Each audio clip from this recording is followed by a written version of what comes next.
अस्सलाम वालेकुम। Welcome back to future dimensions 360। जैसा कि आप जानते हैं कि हमारे लास्ट ट्यूटोरियल में हम यूज इफेक्ट हुक के बारे में सीख रहे थे। आई होप कि ये बेसिक नॉलेज बहुत होगा आपके लिए use effect hook and use state hook का। तो इस ट्यूटोरियल में हम मूव ऑन करेंगे जी और कुछ डेटा फेच करेंगे और इन यूज इफेक्ट हुक और यूज स्टेट हुक को प्रैक्टिकली यूटिलाइज करेंगे। तो हमारे पास एक एंड पॉइंट अवेलेबल है जी। मैं आपको शो करवा देता हूं। ये देखें जी, जेसन प्लेस होल्डर्स। ये मैं आपको लिंक वीडियो की डिस्क्रिप्शन में भी दे दूंगा जी।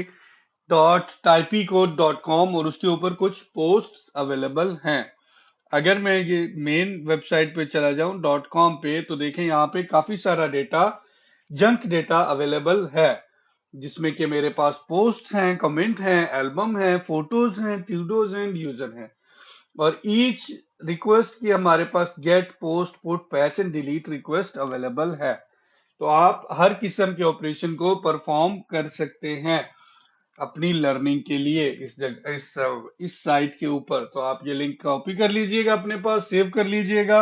आपकी लर्निंग और अंडरस्टैंडिंग में बहुत काम आएगा। तो आज के हमारे इस ट्यूटोरियल में हम ये सारी पोस्ट को फेच करेंगे और अपने पास यूआई यूजर इंटरफेस पे इनको शो करवाएंगे।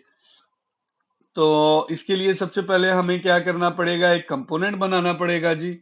कंपोनेंट बनाने से पहले एक चीज ध्यान में रखिएगा कि लोग क्या करते हैं, नॉर्मली फेच एपीआई का यूज करते हैं, एपीआई लाइब्रेरी का यूज करते हैं एपीआई को कॉल करने के लिए। और मैं प्रेफर करता हूं नॉर्मली कि आप एक्सियोस को यूज करें। मोस्टली लोग एक्सियोस लाइब्रेरी यूज करते हैं। ये टिपिकली एपीआई कॉलिंग लाइब्रेरी है, थर्ड पार्टी लाइब्रेरी है, जो कि रिएक्ट जेएस में अवेलेबल है और 90% ऑफ द पब्लिक यही लाइब्रेरी यूज करती है। तो सबसे पहले एक्सियोस इंस्टॉल कर लेते हैं जी। npm i Axios. ये देखें, एक्सियोस इंस्टॉल हो गई। उसके बाद हम अपना प्रोजेक्ट दोबारा से स्टार्ट कर लेते हैं। वापस आते हैं जी अपने प्रोजेक्ट में, आके अपनी package.json फाइल को ओपन करते हैं। तो ये देखें, हमारे पास एक्सियोस इंस्टॉल हो चुकी है। ठीक हो गया। अब हमने क्या करना है, हमने एक कंपोनेंट बनाना है। मैं कहता हूं कंपोनेंट का नाम है डेटा फेचिंग डॉट जेएस। इसको आरएफसी रिएक्ट फंक्शनल कंपोनेंट बना लेते हैं। इसके अंदर हमारे पास एक यूएल की लिस्ट होगी, जिसके अंदर मैं एलआई में ईच पोस्ट शो करवाऊंगा। सबसे पहले हमने क्या करना है जी, यहाँ पे कांस्टेंट एक स्टेट वेरिएबल ले लेना है। ठीक है, कौन सा स्टेट वेरिएबल ले लेना है, जिसमें मैं पोस्ट सेव करवाऊंगा और सेट पोस्ट का एक मेथड रिटर्न हो जाएगा यूज स्टेट के हुक फंक्शन से। इनिशियली मैं एम्प्टी अरे पास कर देता हूं। सेकेंडली मुझे यूज इफेक्ट हुक चाहिए होगी एंड यूज इफेक्ट हुक के अंदर मुझे कॉल बैक चाहिए होगी, जिसमें कि मैं एपीआई को कॉल करूं।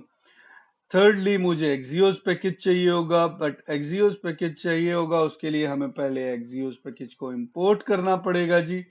इसको बंद कर लेते हैं। एक्सियोस फ्रॉम कहां से इंपोर्ट करना है जी, हमने जो एक्सियोस इंस्टॉल किया है उससे इंपोर्ट कर लेते हैं। अब थर्डली हमने एक्सियोस में कॉल देनी है। कौन सी, गेट रिक्वेस्ट है हमारे पास, इसलिए गेट कॉल देनी है। ठीक हो गया। और इस एपीआई के लिंक को कॉल कर लेना है हमने, इस एपीआई के लिंक को हमने कॉल कर लेना है।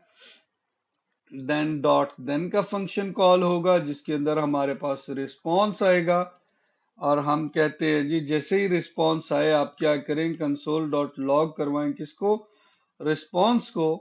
एंड इन केस आपको कोई एरर आ जाता है तो उसको कैच करवाएं एरर को, और देन उसको भी क्या करवाएं, आप कंसोल में लॉग करवा दें एरर को भी, अगर कोई एरर अक्कर हो जाता है। ठीक है जी। अब यूएल के अंदर हमने क्या करना है, हमने एलआई को मैप करवानी है, post in the form of LI. तो हम कहते हैं जी पोस्ट डॉट मैप, मैप का फंक्शन है, ईच पोस्ट आ जाएगी। और वो कैसे मैप होगी, अब यहाँ पे देखिए जी, सॉरी, एल आई के आइटम्स बन जाएंगे और इसके अंदर हमारे पास ईच पोस्ट जो है उसमें अवेलेबल है हमारे पास टाइटल और आईडी। इसका हम यूज करेंगे जी, हम कहते हैं पोस्ट डॉट टाइटल आप एल आई के अंदर शो करवा दें एज ए टेक्स्ट, और एज ए की क्या करवाएं, पास करवा दें किसको,